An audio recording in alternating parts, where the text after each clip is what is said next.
This story is titled, My Parents Forgot to Invite Me to the Family Reunion, so I showed up with a surprise announcement. Hey everyone, how's it going? I need to vent a bit because this whole thing has been eating me alive. I'm 28 female, the youngest of 3 siblings, and honestly, it feels like I've been the odd one out since birth. Let me paint the picture for you. Me being the odd one out in my family doesn't mean in an edgy, rebellious way, like I was trying to be different on purpose. It's just that my brother and sister always seemed to fit this mold of what a successful kid should look like. They had the steady jobs, the impressive resumes, the suburban dream lives with perfect little families. Meanwhile, I've taken a different path. I mean the kind that doesn't land on glossy Christmas cards or get bragged about at family dinners.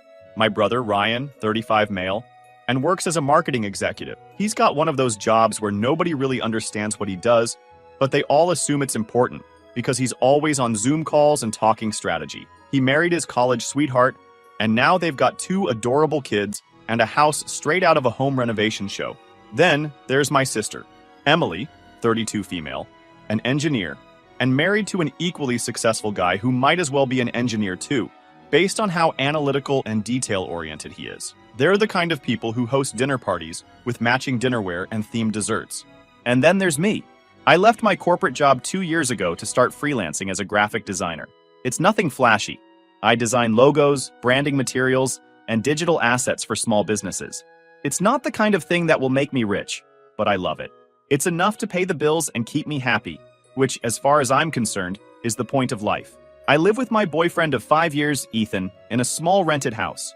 We're not rolling in money, but we're comfortable and content. The problem is my family doesn't see it that way. For them, life is about stability, tradition, and climbing the corporate ladder. My choices don't fit that narrative, so they don't really know what to do with me. It's not like they're outright mean about it, they're too polite for that. But there's always this undercurrent of judgment. Little comments like, oh, that's nice, but don't you miss having a steady paycheck? Or, if you went back to a 9-to-5, you'd have more security. They act like my life is some temporary phase I'll grow out of when I realize how hard the real world is. I've spent years brushing off the subtle digs and trying not to let it bother me. For the most part, I've been able to shrug it off because I know they just don't get it. And honestly, I didn't realize how much it had been building up until a few weeks ago, when I found out just how invisible I am to them. It all started on a regular Tuesday night. I was scrolling through Instagram, half watching a show in the background, when I saw my cousin Chloe's story. It was one of those big family gatherings we do a couple of times a year. Everyone crammed into someone's house, laughing, eating, and catching up. My brother and sister were there, of course, along with their spouses, my aunts and uncles, and all my cousins. It looked like the kind of chaotic fun that makes you nostalgic even while it's happening. But something was missing. Or rather, someone. I wasn't tagged. I wasn't there. And as far as I could tell, I hadn't even been invited. At first, I thought maybe I'd missed the memo. We have a family group chat that's always buzzing with plans and updates, so maybe the invite got buried in the endless stream of messages. I texted Ryan and Emily to check. Ryan usually responds right away, and Emily, while slower, never ignores me completely. But this time, nothing. Hours passed, and neither of them replied. That sinking feeling started creeping in. The one where you start to realize something isn't quite right, but don't want to admit it yet. The next day, I decided to go straight to the source. I called my mom, Grace. I tried to keep it casual, asking how things were and whether there'd been any family gatherings recently. There was a pause. A long one. Then she said, "Oh, you mean the reunion? We didn't think you'd want to come, sweetheart. You're always so busy with your little freelancing." Her tone was overly casual, but I could hear the clinking of dishes and muffled voices in the background, familiar sounds of my family's gatherings that usually stretched over a weekend. It felt like someone had flipped a switch in my brain. Busy? I wasn't too busy to spend time with my family, and even if I was, isn't that my decision to make? Why didn't they at least ask me? I pressed her on it, trying to understand why they'd assumed I wouldn't want to be there. Her tone shifted to something lighter, like she was trying to downplay the whole thing. "We just didn't want to bother you," she said. "Besides, you've missed a few events before, so we figured it was no big deal." The excuse was so silly. This wasn't about missing a random dinner or skipping a holiday because of work. This was a full-blown family reunion, something I would have moved mountains to be part of, but they didn't even think to include me. After that call, I sat in my kitchen for what felt like forever, replaying the conversation in my head. This wasn't the first time something like this had happened. There were plenty of holidays where plans seemed to revolve around Ryan and Emily's families, while I got tacked on as an afterthought. I'd always told myself it wasn't intentional, that it was just easier for them to focus on the ones with kids or more traditional lives. But now it was clear. This wasn't about convenience. It was deliberate. The more I thought about it, the more I started connecting dots. It wasn't like they forgot about me in the chaos of planning.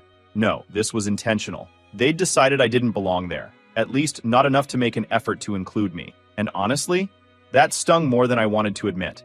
I tried to distract myself by throwing myself into work, but every time I scrolled through social media, I'd see another photo or video from the reunion. It was like a highlight reel of everything I'd missed, all because someone decided I wouldn't fit in. It wasn't just about the reunion anymore. This was about years of feeling like an afterthought, years of being left out. And for what? Because I didn't follow the same cookie-cutter path as Ryan and Emily? Because I chose happiness over a high-paying job I hated? It was frustrating because I wasn't looking for a medal or constant validation. I just wanted to be treated like I mattered. I vented to Ethan about it, hoping he'd tell me I was overreacting. Instead, he got angrier than I'd ever seen him. "This isn't okay," he said, pacing around the living room. "You deserve better than this." He even offered to call my mom himself, which made me laugh. Partly because of how sweet it was, and partly because I knew it wouldn't make a difference. My family had made up their minds about where I stood, and nothing was going to change that overnight. Still, Ethan's support is making me feel something I haven't felt in days. Like I actually have a choice. He keeps saying I should just show up. If they didn't invite you, fine. But that doesn't mean you can't remind them you're part of this family, he says. It's tempting, I won't lie. The idea of walking in unannounced, making them confront me face to face, has a certain appeal. But then again, what if I just make things worse? What if it only confirms their assumptions about me? That I'm too sensitive or making it about myself? On the other hand, why should I let them erase me?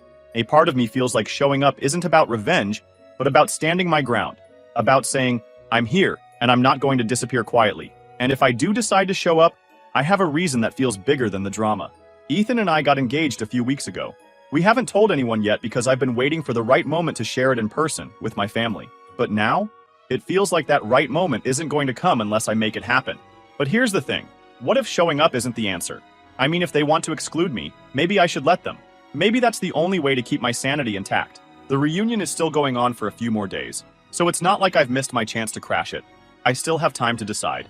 So now I'm stuck. Do I go and risk the awkwardness and tension just to claim my space? Or do I stay home and let them wonder why I didn't show up? Like they've forced me to wonder why I wasn't invited in the first place? Honestly, I don't know what to do. What would you do? Update 1. Hi again. I came with an update since most of you were asking for a follow-up. Alright, so here's what I did. After spending way too much time pacing around my kitchen and debating whether to crash the reunion or let it go, I finally decided I'm doing it. Call it bravery, call it stubbornness, but I'm not sitting this one out. If they didn't want me there, they'll have to deal with me showing up anyway. And honestly, it's not about causing a scene or proving a point. It's about reminding myself that I have every right to be there. I started planning my entrance like I was gearing up for a heist. I baked a batch of cookies, something simple but thoughtful, so it'd look like I'd always intended to come. Ethan offered to come with me for backup, but I told him I needed to do this alone. If things went south, he'd be a phone call away. The drive to my parents' house felt longer than it actually was. I'd gone over the plan 100 times in my head. Walk in, act natural, hand over the cookies, and pretend like I had every reason to be there. Simple, right? But as I got closer, doubts started creeping in. What if they made a scene? What if they told me to leave? Worse, what if they didn't acknowledge me at all? When I finally pulled up, I could see them through the windows milling around, chatting, and laughing like it was the event of the year. I grabbed the box of cookies from the passenger seat, took a deep breath, and started walking toward the house. As I stepped inside, the noise hit me like a wall. For a split second, no one noticed me. I stood there, taking it all in, until someone glanced over, and then another. Slowly, the chatter started to die down, and heads turned in my direction. My mom, Grace, was the first to approach me, her voice higher than usual. "Oh, you made it! What a surprise!" Her smile didn't quite reach her eyes, and she didn't hug me. Just a quick pat on the arm before she stepped back. It was awkward, like she was trying to figure out what to do with me now that I was standing there, uninvited. "Yeah, I thought I'd stop by," I said, smiling, holding up the box of cookies. "Brought these for everyone." She took the box and murmured something about putting them on the dining table before quickly disappearing into the kitchen. I could feel the weight of everyone's stares as I stood there, trying to look like I belonged. Some people gave me polite nods, others avoided eye contact altogether. My brother Ryan was nowhere to be seen, but Emily was across the room, deep in conversation with an aunt. She glanced at me once, her expression unreadable, before turning back to her group. I made my way toward the dining area, where a table was overflowing with food. My box of cookies looked laughably out of place next to all of it. I set them down anyway, and stood there for a moment, trying to figure out my next move. As I turned to leave the dining area, I overheard two aunts whispering near the hallway. "Did they not invite her on purpose?" one of them asked. The other shushed her quickly, but I'd already heard enough. My chest tightened, and I had to fight the urge to turn around and confront them. Instead, I pulled out my phone and pretended to check messages as I made my way toward the living room. A few younger cousins spotted me and came over to say hi. They asked about my freelance work, told me they'd seen some of my designs online, and even complimented the cookies. For a moment, it felt like maybe this wasn't going to be so bad. But then Ryan finally showed up.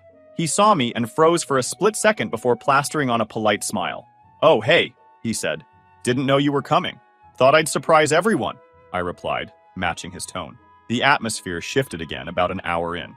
Emily clapped her hands loudly, grabbing everyone's attention.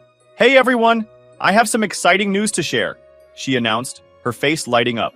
The room quieted as she told everyone she was pregnant with her second child. Cheers erupted, people clapped, and my mom looked like she might burst with joy. It was a full-on celebration, complete with toasts and hugs. And me? I stood there, invisible again. I watched as everyone fawned over Emily, offering congratulations and jokes about baby names. No one even glanced in my direction. My mom, who'd been glued to Emily's side, didn't so much as acknowledge me. It was like I wasn't even in the room. That's when something inside me snapped. I wasn't angry, at least not in the traditional sense. I was just done.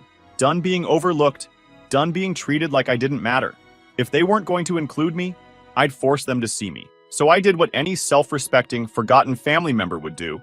I grabbed a glass from the drinks table, clinked it loudly with a fork, and cleared my throat. The sound was loud, and the whole room froze. Mimicking Emily's announcement style, I said with a smile, "Since we're all sharing big news today, I've got something to share too." Their faces turned toward me, but instead of curiosity or excitement, most of them looked like they were wondering what the hell I was about to pull. But I didn't care. I held up my left hand, making sure my engagement ring caught the light.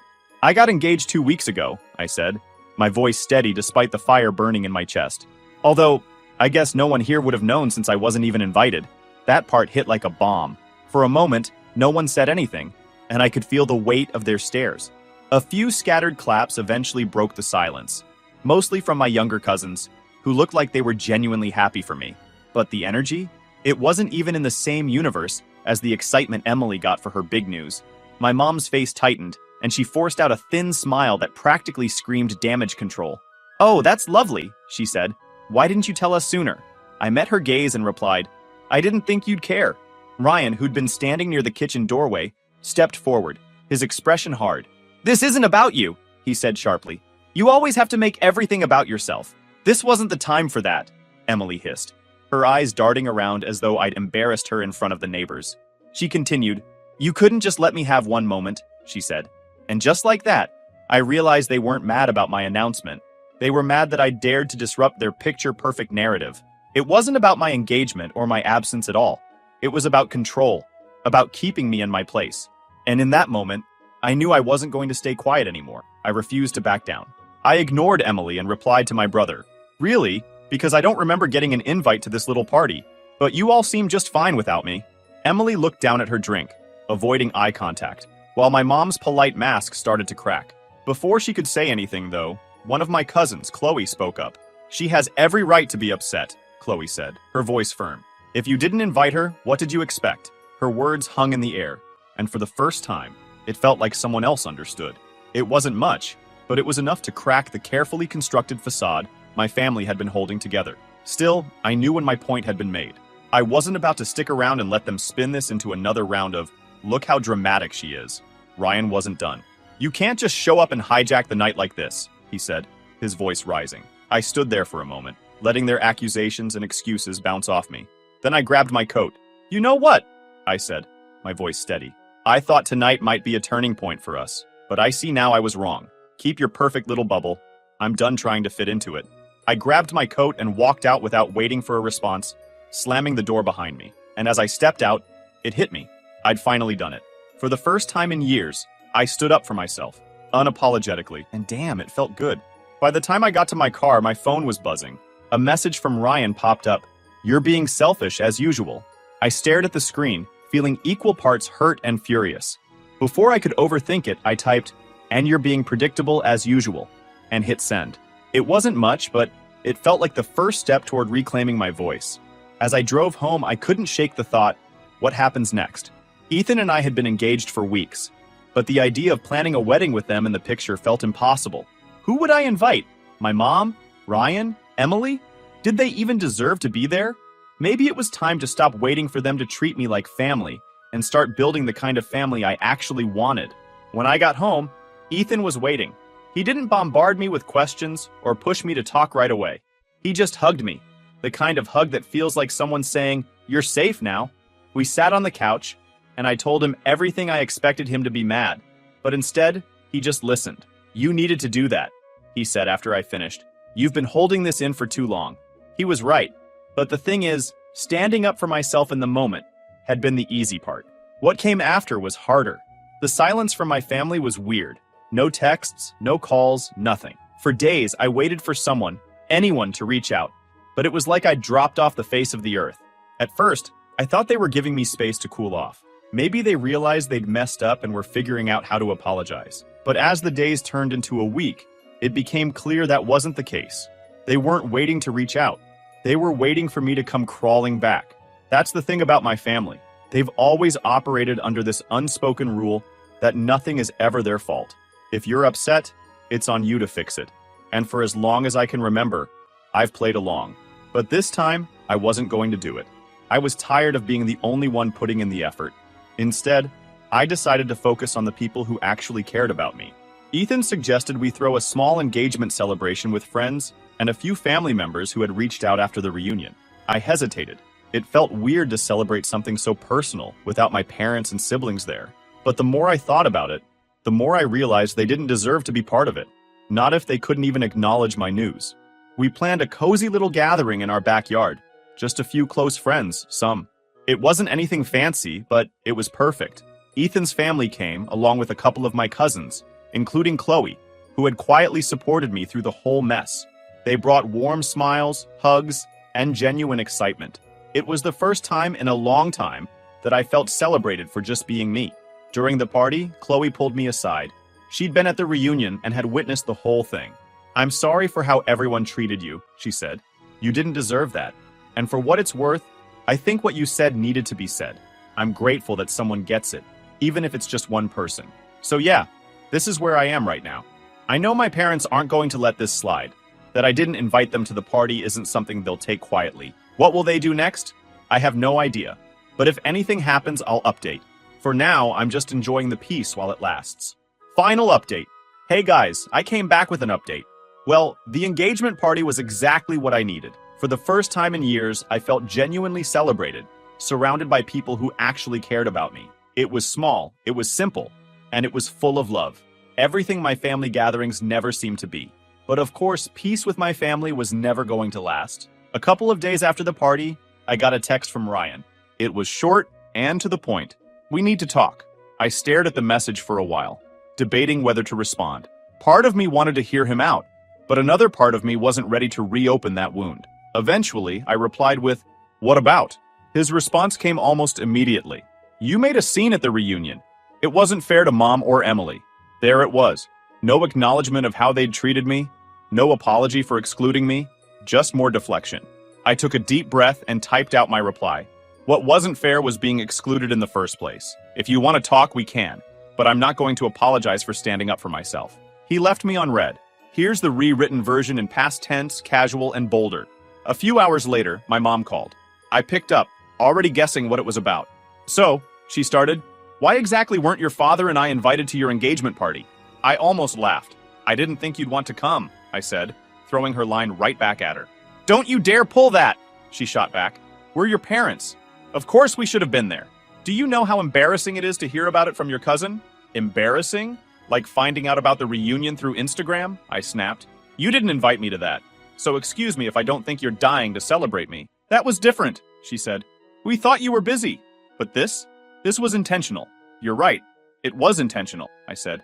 Because I invited the people who actually support me. There was a long silence. Then she said, "We've always supported you. You think because we don't agree with every little decision, we don't care? We deserved to be there." I rolled my eyes even though she couldn't see it. Support? You mean calling my career a hobby?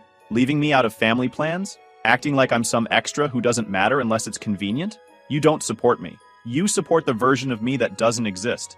If you keep pushing us away, don't expect us to be there for you, she said after a pause. Maybe if you'd been there in the first place, we wouldn't be having this conversation, I replied.